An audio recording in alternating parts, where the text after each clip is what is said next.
Hi, this week I'm going to talk about the new Canadian buyer's ban. I'm going to focus on who's affected by this, who's exempt from it, and finally, why they're implementing this. My name is Aguinaga, real estate broker with LJ Realties. Please like and subscribe to this video if you're enjoying the content. Earlier this year, the Canadian government announced that a new foreign buyer's ban would come into effect on January 1st, 2023. This ban is going to start off being for 2 years with the possibility of a renewal. The federal ban will apply to you if you are a foreign individual, a foreign trust, a foreign corporation, or a Canadian corporation controlled by a foreign entity. You will be exempted from these measures if you have any of the following criteria in your favor. First, you're a Canadian citizen or permanent resident of Canada with a valid residency card, or an accepted refugee. Some other residents under a student or work visa may also be exempted. You're buying property in the co-ownership with your Canadian citizen or permanent resident spouse.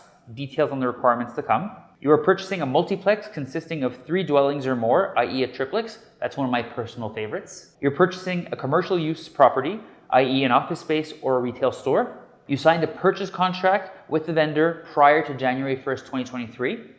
And finally, the property is situated in a recreational area such as Montreal or Whistler that can only be used for vacational purposes. And again, clarifications to come. If you'd like to discuss these points further, please schedule a call with me by clicking the link in the description. Now, let's talk about the penalties. It's unclear who's going to be responsible for confirming the identity of the person in terms of residency or citizenship status. It seems like it's more than likely going to be the notary, but we're still waiting to find out. Now, if the government does find out that you've purchased a property under this ban and you weren't supposed to, they're saying that there's going to be fines up to $10,000. Now, let's talk about why this was implemented. As you've seen in the news, the Canadian housing market has been on fire. It's been super hot, and the Canadian government is trying to cool it down a little bit. Now, in certain segments of the market, we see that foreign buyers actually play a very large role in this. So by removing them from this, they're trying to cool down the market.